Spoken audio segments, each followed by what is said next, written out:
Señoras y señores, bienvenidos todos y todas a mi canal, su canal, La Opinión de Roberto Payano. Gracias por su tiempo. Esta es la opinión de Roberto Payano que se retransmite por Radio El Punto TV,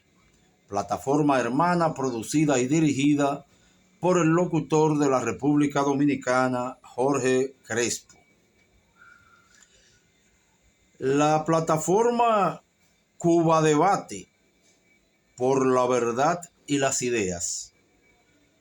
publicó recientemente un artículo del periodista Carlos Facio,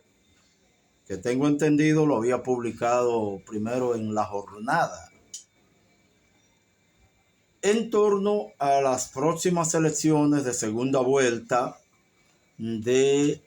el Ecuador, que yo quiero compartir con ustedes porque es posible que este muchachito, Marcos Rubio, quiera estrenarse de verdad. Anda por algunos países dando nalgadas, pero es posible que aquí en Ecuador sea que él quiera estrenarse de verdad, como representante de los halcones de Washington. El artículo se llama Marcos Rubio y el balotaje en Ecuador. Y dice así: por su importancia geoestratégica, Ecuador se ha convertido en un enclave de la política militarista de Estados Unidos en América del Sur. Por eso, el balotaje del domingo 13 de abril entre el actual mandatario ecuatoriano Daniel Noboa y la opositora Luisa González adquiere una dimensión particular para la administración Trump. Tras el empate técnico en los comicios de febrero, Noboa, quien este fin de semana se entrevistó con Trump en Mar-a-Lago, podría perder su reelección ante la representante socialdemócrata, quien recibió ahora el apoyo del sector indígena y campesino liderado por Leónidas Issa, quien obtuvo un 5% de los votos en la primera vuelta. Pero debido a factores geopolíticos y fácticos que forman parte de la estructura de poder detrás del gobierno de Noboa, incluidos el sionismo israelí y la embajada de Estados Unidos, la institucionalidad ecuatoriana podría torcerse y generar un fraude. La elección presidencial en Ecuador será la primera en América del Sur tras la llegada de Trump a la Casa Blanca. Representa la primera prueba de fuego para la cruzada antiizquierdista del secretario de Estado, Marco Rubio, quien como senador republicano estuvo directamente involucrado con las operaciones encubiertas del Comando Sur, del Pentágono y de la Agencia Central de Inteligencia CIA en el área andina caribeña, en conexión con sectores de la ultraderecha de Colombia, Venezuela, Cuba y Ecuador. En situación similar a la que enfrenta hoy Ecuador, el balotaje del 11 de abril de 2021 entre el entonces candidato del correísmo, Andrés Arauz, y el banquero Guillermo Lazo, en una alianza operacional con la inteligencia militar colombiana, el Comando Sur y la CIA, se desempolvaron la operación Charlie Odin Shot, que un año antes,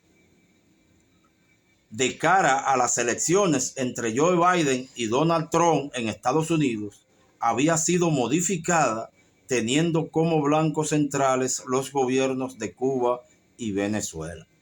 Fechado el 5 de octubre del 2020, el plan que buscaba blindar al gobierno de Iván Duque en Colombia ante el auge de las movilizaciones populares, urdió usar la ubicación de Andrés Felipe Vanegas Londoño, alias Uriel, tercer comandante del Frente de Guerra Occidental del Ejército de Liberación Nacional, ELN, para generar un impacto político mediático positivo ante el Departamento de Estado. El documento recomendaba usar el canal del entonces embajador de Colombia en Washington, y del representante Vélez con Rubio y legisladores republicanos de origen cubano en Florida, con la finalidad de retomar acuerdos no avanzados y adelantar la acción Charles-Odin-Shot. El plan ponía énfasis en resaltar la relación de la embajada cubana en Bogotá con miembros del ELN y buscaba establecer una matriz de opinión que indicara que las manifestaciones violentas eran coordinadas por el movimiento colombiano de solidaridad con Cuba y la Alianza Bolivariana para los Pueblos de Nuestra América, ALBA. La estrategia anticipaba utilizar archivos sembrados en computadores de Vanegas Londoño, que serían enviados a la Fiscalía Colombiana e Interpol para vincular de manera directa a los colombianos que apoyaban a las casas de solidaridad con Cuba. 20 días después, Uriel fue abatido en el Chocó en el marco de la Operación Odín.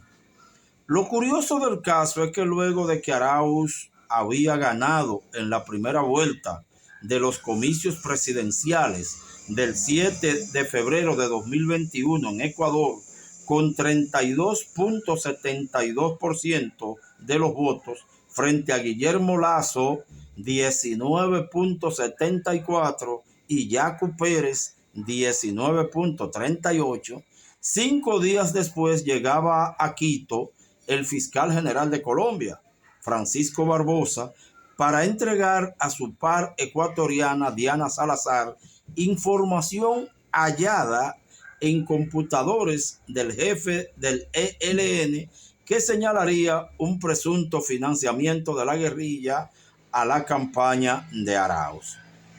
Como resaltó entonces el portal estadounidense The Grandson, tras la victoria de Arauz en la primera vuelta, el Departamento de Estado, la Organización de Estados Americanos y el gobierno derechista de Colombia intentaban obstaculizar su triunfo en el balotaje. Lo curioso de la trama también es que Rubio era parte de la desestabilización de las elecciones en Ecuador y que Cuba y Venezuela seguían siendo objetivos y blancos estratégicos del Pentágono y de la CIA. Finalmente ganó el banquero Lasso, quien continuó la estrategia de la soberanía ecuatoriana a Estados Unidos, iniciada por el tránsfuga Lenín Moreno, bajo el ala de la ex jefa del Comando Sur, generala Laura Richardson. Desde entonces, incluido el posterior gobierno de Daniel Noboa, nacido en Miami, Florida, miembro de una rica familia ecuatoriana, dueña de uno de los principales emporios del país, evaluado en más de $1.200 millones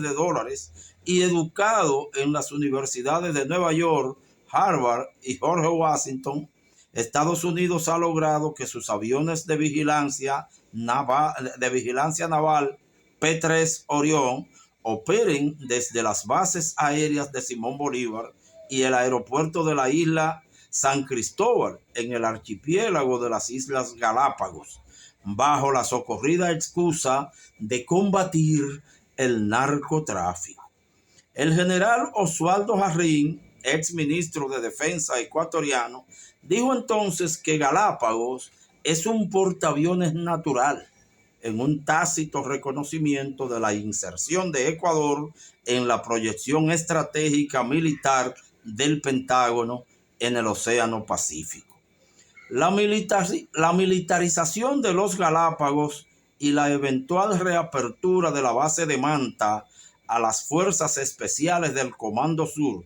que según CNN formaba parte del paquete de ofertas entreguistas de Noboa a la administración Trump este fin de semana, lo que fue avalado por el portavoz del Consejo de Seguridad Nacional, James Hewitt, son componentes de la disputa geopolítica de Estados Unidos con China cuyo presidente Xi Jinping inauguró en noviembre del 2024 el megapuerto inteligente y centro logístico de Chancay, el primero en Sudamérica, con proyección potencial hacia Brasil por vía férrea, y que será un objetivo de la hoja de ruta de la guerra comercial de Trump junto con el canal de Panamá.